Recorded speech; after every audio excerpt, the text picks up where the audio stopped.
Hey guys, welcome to Kluge Tech Time. I'm David, and this right here is Russ with 51 Drones. Welcome, Russ. Thank you. Thanks for So, having me. yeah, I appreciate you coming and joining us. I know you're a busy man, have a lot of things going on, so it's always appreciate people coming and joining me. Oh yeah. Yep. Anytime. So this is a new series that I'm hoping to make a regular series, and we're going to call this Daily Droning With. And in this case, we got Russ from 51 Drones. So we're just going to talk about whatever's going on in the industry at the time. And right now we got some exciting happenings going on. We've got CES just happened out in Las Vegas. There was a whole bunch of new technology announced there. The FAA dropped the new Remote ID NPRM on us, and a lot of comments and questions and concerns around that. So we're going to dive into those things and some other. But first off, Russ, just want to talk maybe a little bit about you. Maybe talk about some things that maybe you don't always talk about in your channel. So, and I know privacy is a big thing, right? As a YouTuber, that was one of my big concerns with moving forward. So, is that something that is really kind of a big deal for you in terms of you've got a family and so on, and being a public figure, putting yourself out there for the world to see? Is privacy kind of one of your big concerns?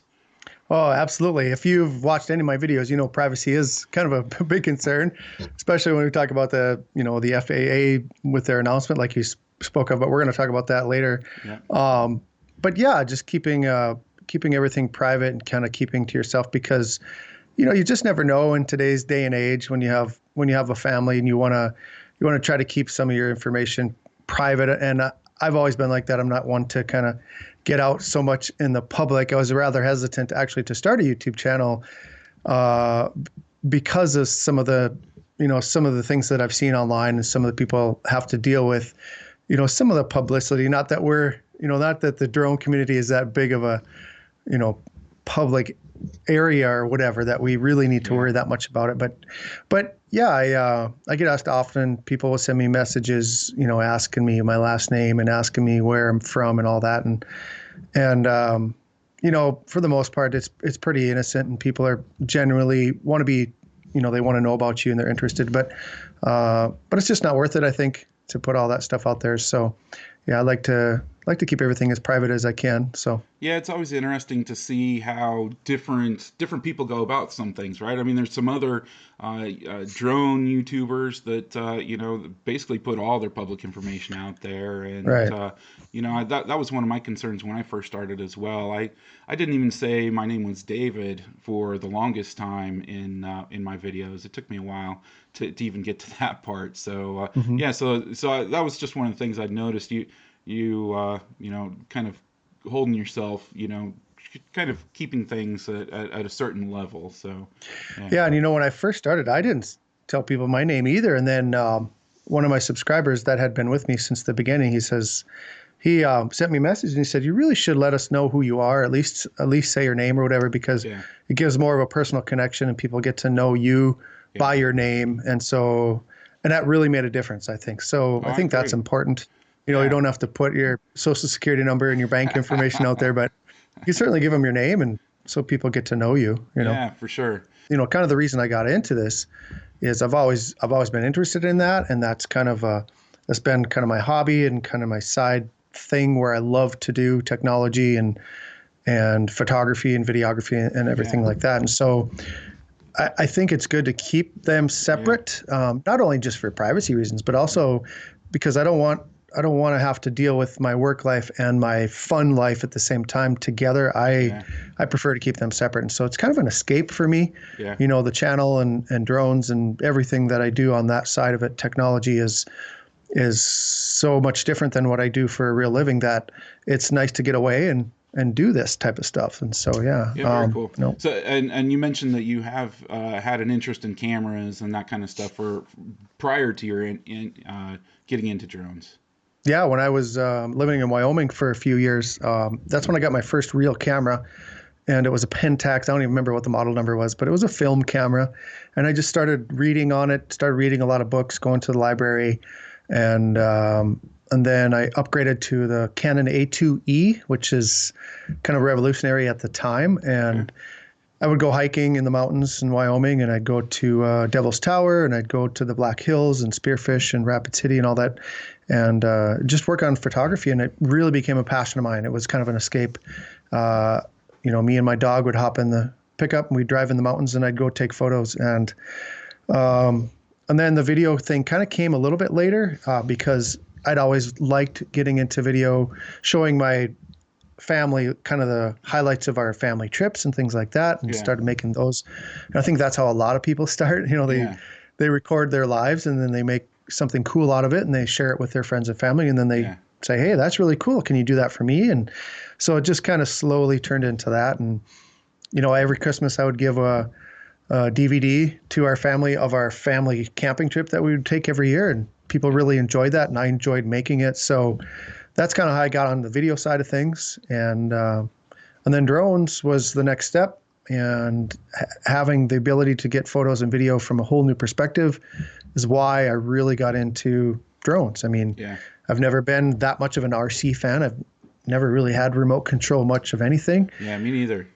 Yeah, so just getting it up in the air and seeing and recording everything from above, that's what started the whole thing. So, Yeah, it's funny because I've always, I guess, kind of had a little bit of an interest in cameras and photography and video, but I never really got into it, which is a little bit funny because my wife is a professional photographer, and she's got some great photography equipment. And, every once in a while I'll grab her camera and just, throw it in auto and, start snapping some pictures or whatever. And, I always enjoyed it, but we have completely different interests in terms of the types of photography. I like doing landscape and cityscape and a lot of that kind of stuff. And she doesn't have much interest in doing those sorts of things. And, I'm not sure why I never really got into it, but I've always had a crazy interest in aviation in general. But I've always wanted to become a pilot, but I'll probably never actually take the step to do it. So when why not? Come on, never too old. Money, time, never's a hard word, right? Sure. But yeah, when the Spark first came out, it was like, oh man, that's pretty cool. I'm gonna check that out, and I've just kind of really fallen into it. So, so it's very cool. So, what made you post your first YouTube video? Oh, well, me and my son actually started doing some YouTube stuff a while back. We had a Pokemon channel. He was into Pokemon, and we were watching all these Pokemon videos, and then we started seeing how much money they can make by having a YouTube channel. Yeah. So we gave that a little run. Well, that didn't last too long because what happened is we would buy Pokemon cards, and I would make him wait to open them until we could record it. Yeah. And that was just not going to go well. Yeah, that's painful, right? Yeah, for sure. Torture. So we bailed on that, and that went away. And then I thought, well, I want to get a drone, and I thought this might be a good thing to document kind of like a little, almost like a journal, like a drone journal or a drone diary. Yeah. And just document what it's like to fly a drone for the first time, to get one, kind of the process that it goes through when you're first learning. Yeah. And so I recorded it, and I had been watching hundreds of videos, learning about drones, learning about YouTube. And so it ended up being pretty popular, and people started to watch it, and people started to subscribe, and then I made another one, and then I made another one. It just kind of snowballed, and just people kept subscribing. So I was really surprised actually how fast it grew right away. Yeah. Because you see people, that have been on YouTube for 10 years, and they got 2,000, maybe 3,000 subscribers, and that first year I had 10,000. I'm like, holy cow, is a pretty popular topic, I think. And so I think it was really good timing because people are really getting into drones and consumer drones. And then like the Mavic Pro was out, and then the Spark came out. And so I think made it accessible price-wise to get into professional type drones. There's all the Chinese drones out there that you can get for $150, but they're all over the place. The video quality was terrible. And so that's why I kind of zoned in on the Mavic Pro, and I think that's why it became so popular, because it's just good timing, Yeah, cool. So, do you mind sharing what drones do you currently have in your arsenal? Well, I have the Mavic Pro, the Mavic Air, Mavic 2 Pro, Skydio, and then a couple of little toy drones, the Tello, Yeah. Iron Man, the regular Tello. Yeah.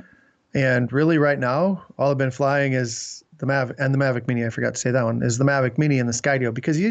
you kind of have to feed the monster, I guess. That's what people want right now Yeah, is the that's Mavic right. Mini is popular. Yep. I think I flew my Mavic Pro when I first got the Mavic Mini because I wanted to compare it. And I hadn't flown it for 6 months since. And then I haven't flown it, since I flew it that day. So, Yeah.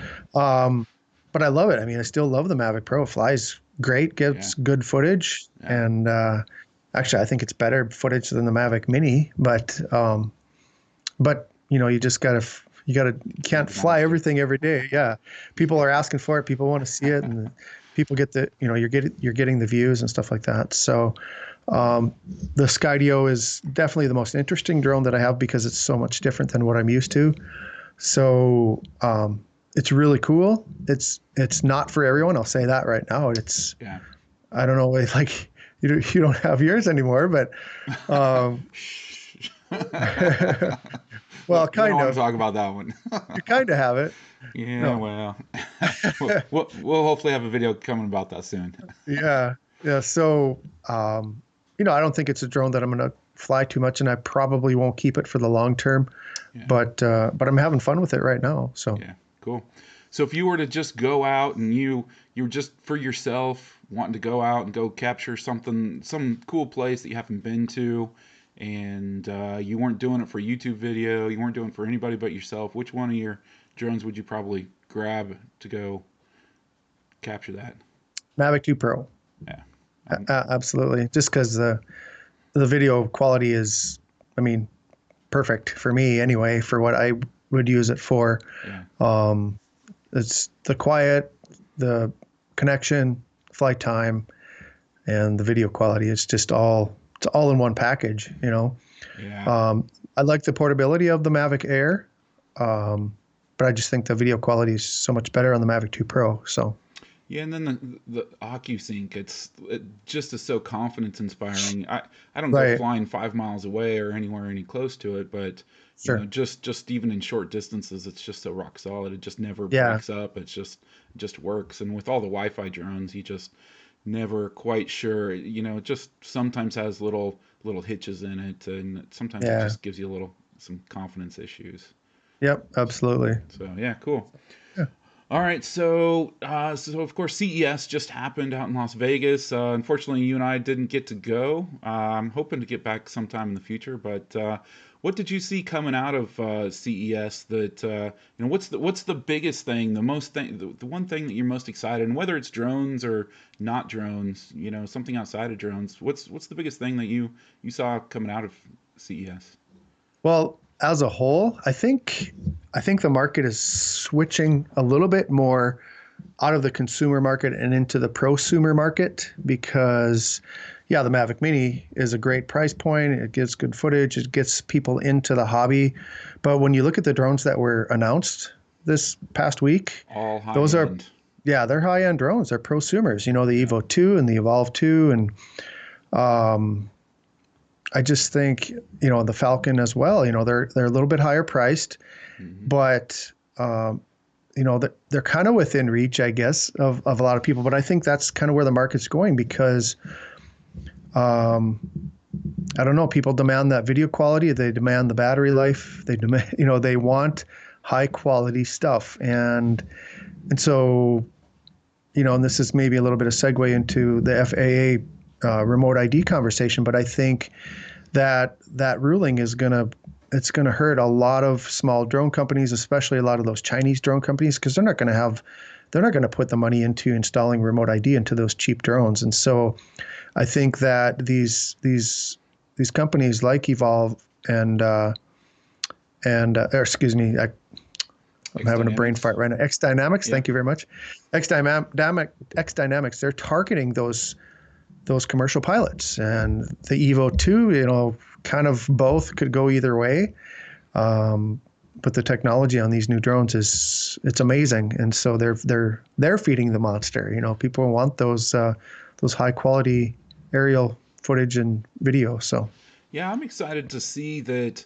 I think a lot of the companies now are introducing technology that's above what DJI has been oh, for putting sure. out in the market. For the Yeah. longest time, maybe some other companies pushed it a little bit, but I think that with Skydio's object avoidance and tracking system, they just raised that bar so much higher than what DJI was already doing. And with Hmm. Autel bringing out the 8K and 6K cameras, I don't think that was really, quite honestly, on DJI's radar. Maybe I'm wrong, Yeah. but especially at the like Mavic level, I'm not sure that that's where they were targeting. I mean, they just barely got 4K 30 on the Mavic 2 Pro, right? Right. Um, and so it's good to see, they're really kind of stepping it up. And I'll be interested to see how the Evo 2 works in the real world. On paper, it looks like an awesome drone. Yeah, it really does. Um, One of the things that I'll be interested to see is how well the signal holds up on it. I forget what the specs are, but in terms of the transmission signal, it's the number they put out there was something really big, wasn't it? Well, I think was it 7 kilometers? Wa- I want to Was it? say, Is that what or it four and a was? half. I Okay, think I'm not positive. So maybe I'm there's so many, so many yeah, that came out. So yeah, like that Falcon, that's really interesting. Kind of a little groundbreaking, I guess, having yeah, two props and bi-copter, right? And 50 50 minute. minutes. Yeah, That's insane, man. yeah. So Yeah, yep. it'll be interesting to see how that one competes. I mean, they're bringing the 50 minutes and the bicopter, but how will the optics be in the camera and that kind of stuff? Sure. Sure. Is it going to be at the same level as what the other things are coming out with? Right. And then the other thing that was fascinating, I think a lot of people found interesting, was the Insta360R, which is the newest 360 slash action camera, kind of a modular system that's uh, I think it's going to change the industry. I mean, if there's anything that's going to challenge GoPro, that's going to be it. The Osmo Action, it does challenge GoPro, but I think the Insta360 took it way up another level, having that modular system. So it'd be interesting to see, once it gets into more people's hands and they start using it, it'd be interesting to see what the negatives are of it, Yeah. because it looks amazing. So Yeah, my only concern about that is just, when there's different pieces, keeping all those pieces together. yeah, right. Yeah, for sure. Maybe it's just me, but I'm forever, if it's not attached to me, I lose it.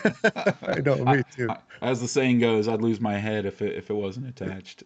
Yeah, yeah, for sure. So I saw you had tweeted something about the PowerEgg X, I think is what it's named, the Yeah, waterproof drone, right? So waterproof. I what? mean, that's the only appeal for me. They kind of get a joke. They kind of get joked about a lot just because of the egg-shaped drone. But being able to fly it in the rain and in the water, I think it's that's pretty interesting to me. So Yeah, um, yeah, I and I think think no, go who's ahead. who's going to get one? I want to say Billy Kyle is going to get one. Probably, I'm sure. I think he's going to have one of the first videos on it. So I'll be interested to see actually what the footage looks like Yeah. and how it flies. But waterproof, that's cool. Yeah, it's pretty cool. It'd be interesting, yeah, like you said, to see how it really works in the real world. I think the other thing that's interesting about it is that I think that they make it so that like the arms come off of it and you can like handhold it Yeah, and yeah, use right. it as a gimbal, a handheld Yep, gimbal. So yeah, kind yep. of kind of interesting. I think it's probably a bit of a niche, whatever Yeah, product. I don't know that it's going to be a mass market, huge winner, but kind of interesting right. to kind of think about and see that someone is thinking about a waterproof drone. There is the what is it, splash Swell Pro. drone? Yeah, Swell Pro splash drone or something like that that's been Yep, out for a while, and I yep, think it's had a hard time finding too much traction. yep, I don't know yep. much about that one, to be honest with you. I don't either. Nope.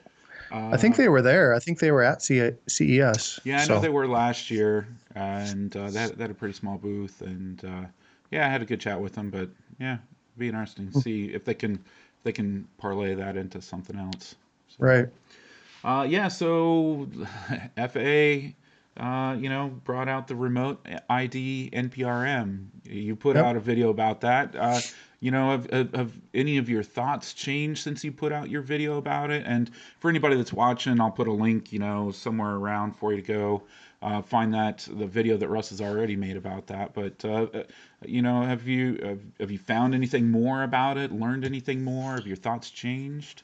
Well, I try as much as I can to remain neutral, because you know what I mean.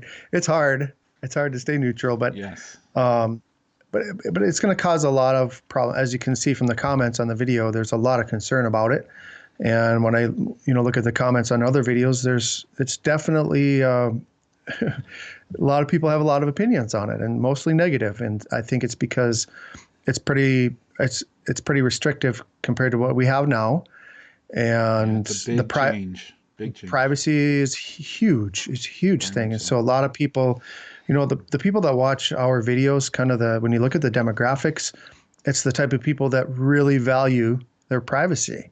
And this opens up a whole can of worms when it comes to that. And so for hobbyists, it's not the best proposal. For commercial, still not the best proposal, but definitely not as hard hitting as it is on the recreational pilots. And so, the benefit there for commercial pilots is being able to fly beyond visual line of sight, fly over people, fly at night. All those things are going to be, very useful for the market, but not very at all useful for recreational pilots. Right. And so that's the majority of us. Most of the people that fly drones are not flying it commercially. They're flying it for recreational purposes. And there's no business that the government has knowing exactly where they are at all times, tracking what they're doing. I read a few articles. Number one, the biggest one that really opened my eyes is this means that if you're flying a drone indoors, you can't fly your drone in your own house. I mean, there's no GPS connection. They can't. The government cannot dictate what you do in your own home. And so imagine, someone likened it to, imagine having a monitor on your television, and every time you turn on your television, it sends a signal to someone who's watching what you're watching, sees you in your house, knows what you're doing. And so that's a huge concern. I mean, and it's a concern for me, and I think it's a concern for the majority of people. And so it cannot pass as it's written. It just can't. There has to be some changes, Yeah, and I'd asked this question on Twitter, but is there any other product out there that's sold to consumers that requires it to be tracked for all uses? And that just right.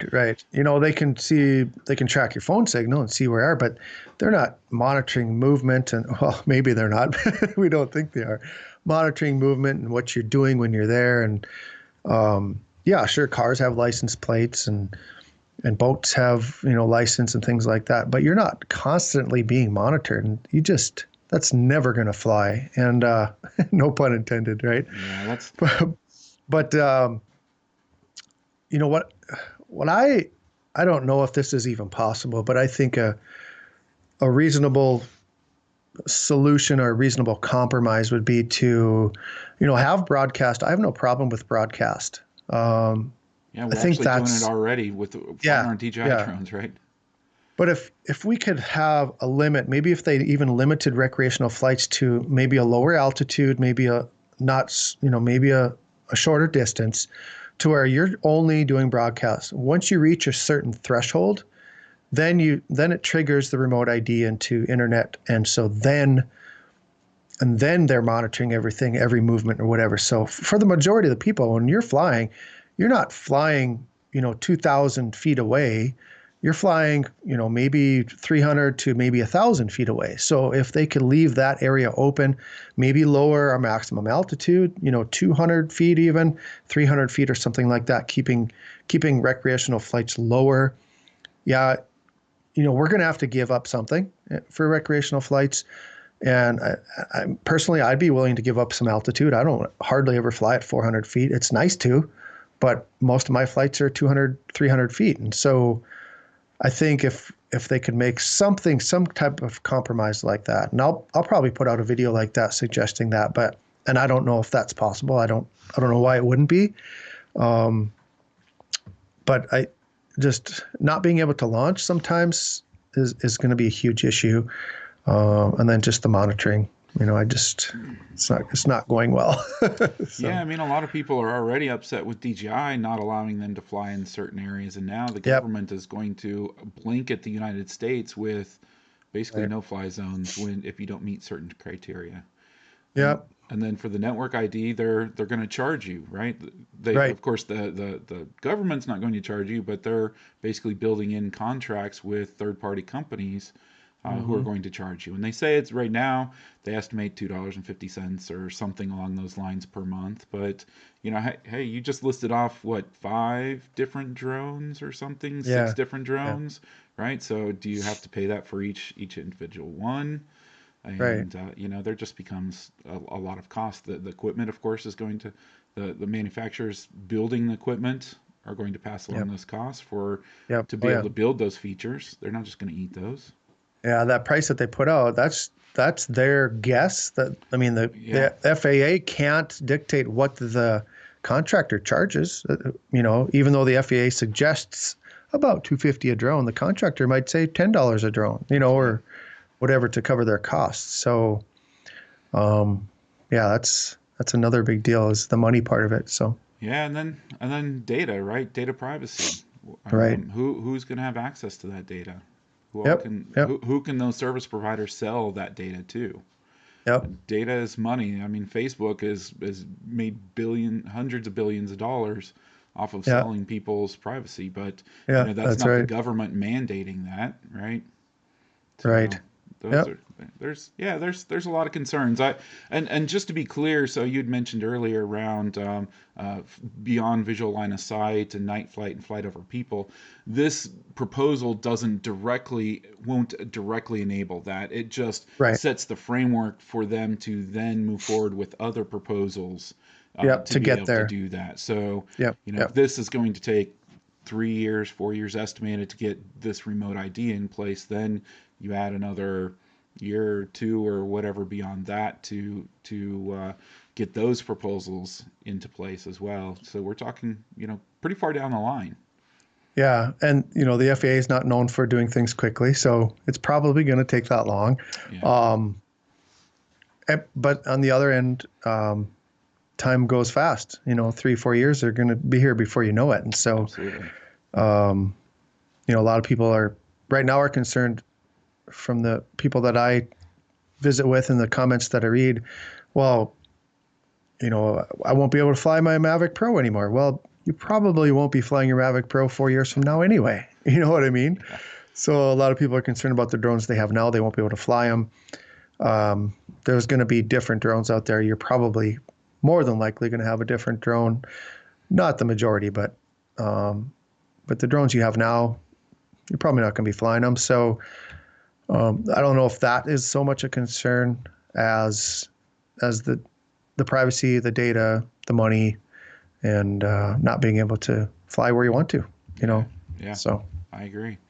Yeah, those are all big ones. So yeah, it'll be interesting to see how it goes. I would just encourage everybody to go out, get themselves educated on what's being proposed, and put together a educated and reasonable response. Just going and cussing them out in a response is just going to get your comments ignored. So exactly. make sure to educate yourself and write something, and don't just copy a form letter from somebody else, because I I don't know exactly how the government works, but I imagine that they have a system that says, oh, this is identical to that one, so we're just going to ignore. It'll basically just be one opinion, Yeah, it'll as be opposed to dumped. yeah, Yeah, yeah, because a lot of people ask, why don't you write up a little, you know, paragraph or two that we could copy and paste and send? And I'm like, you don't want to do that because they're going to get ignored. They're if they get multiple, comments that are the same, they're going to count as one comment. It's yeah, not going to be, 5,000 comments. It's just going to be that one. So you want to write your own thing. You want to be cordial and reasonable because they are going to ignore it if you're cussing at them. So yeah. And I think the other point is to address specific points in the proposal, not just say, right, well, this is no good. You need to point to say, well, this specific item, I have a problem with this because, and here's a Right. potential solution for Right. that. Could you possibly do this? Or Right. could you maybe, have only broadcast until we reach, 1,000 feet or something? I don't know. But yeah, give specific examples of what you'd like to see, because that's what they're looking for. I mean, that's why they put the comment period out there. So, Absolutely. Yeah, and something that may seem common sense to you might not be common sense to someone else, and maybe they someone else hadn't thought of that. So even if you think right. it's common knowledge or common sense, make sure and put that out there. The more And how people that much say it, the comments? more likely they're going to be willing to listen to it. Right. And there probably isn't a whole lot of common sense in Washington anyway. So, I thought you were going to throw opinions out there, Russ. oh yeah, darn. I always say that. I always say I don't want to provide my opinion. I always end up giving it, but yeah, Well, I think a lot of people agree. So yeah, absolutely. Cool. Well, just one last question. So, before I let you go, so when you're like chilling out at night, you're just sitting there watching a football game. What's your drink of choice? And don't give me you don't have to give me a name brand if you don't want, But are you like you soda guy, you milk guy, you a beer guy, a hard liquor guy? well, I'll tell you something. Um, I don't I don't drink much alcohol. If I do, it's usually bourbon, but I don't drink beer. I don't like beer. I don't know. Just haven't for many years. But one thing that I started doing, and I actually got this idea from Ken Herron, is he only drinks water. He doesn't drink anything but water. And so I started doing that, and it really is amazing what a difference it makes Yeah. in how you feel. And now once in a while I'll have like a diet root beer once in a while or something like that, just for a treat. But for the most part now, instead of grabbing, milk or juice or something with my meal, Yep. just drink ice water, and Yep. it's great, and you feel so much better. And so I highly recommend that, giving it a try, because Yeah, it does make a difference. I'm actually 3 months in on doing exactly that. I used to Is that right? I'm very similar in that I very rarely drink alcohol. If I'm Yeah. out with some friends or whatever, I may have a beer here or there, but Yeah.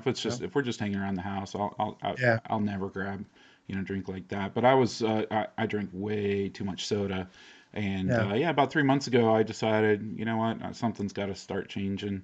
And yeah, I'm just making that simple change and just Yep. some simple, simple diet changes. I'm still, obviously not healthy at this point, but moving in the right direction, we'll just say. Sure. And So, that's all. That's what it's about. Little steps, yeah, yeah, just make a little change, and then you'll start to see progress and hopefully make bigger yeah, changes. So, yeah. but yeah, that's pretty much it. Water, trying to get into wine because it's Really?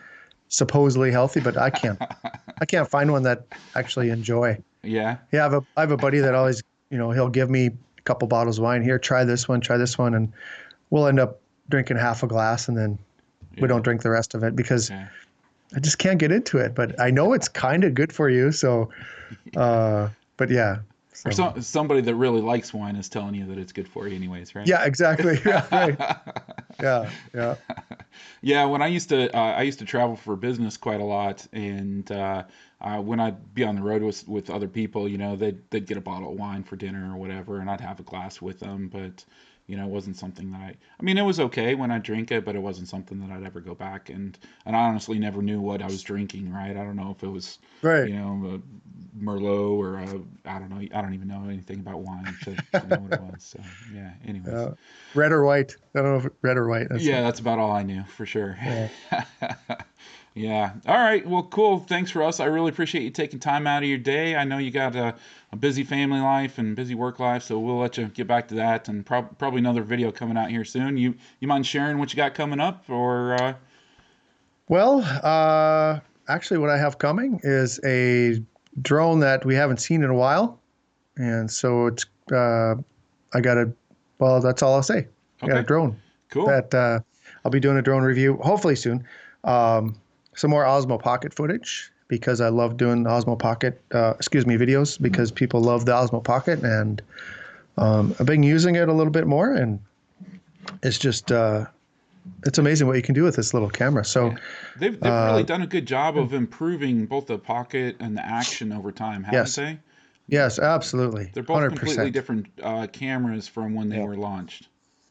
yeah, and so so that's it. I really want to do more product type reviews that aren't related to drones, but I don't think people on my channel really view those. And Yeah. so I'm thinking about starting another channel just to do that type of stuff. I don't know that I have time to do that. I barely have enough time to do this one, but Yeah. um, I just love doing that stuff. I love checking out stuff and seeing all the different technology and the different things you can do with them. And I tend to, I'm not as bad as the everyday dad on buying stuff and returning it, but Yeah, he's got but something new every day, doesn't he? oh, he does. Yeah, he just just I don't know how his wife stands and changes his mind all the time. But I've tried a lot of different things and returned a lot of things. I've got new things, and once you start to get narrowed in on what's right for your channel, then you see something else, you're like, you're Yeah. just I'm all over the place, and so I like to Oh, try different stuff, and so yeah. I love doing that. But I don't know if it's really appropriate on a drone channel, but who knows? We'll see. We'll see what the future brings. I would like to do something a little bit different when I get, I'm getting pretty close to 100,000. So I'd like to kind of have a big announcement at that time, or I don't know, might change my mind tomorrow. Yeah, So, absolutely. yeah. All right, well, cool. Russ, I really appreciate you taking the time to join us. And for everybody watching, check the links down below, and probably put like a little card or something up at the top with a link to Russ's channel. I'm sure if you're watching my channel, you're probably already a subscriber to his channel, but if you aren't, definitely go check it out for sure. He's one of the best out there in this space. So keep up the great work, Russ, and have a great day, man. And Hey, thanks, Dave. yep, get out and go fly it, everybody. Ciao. Yep. See you later.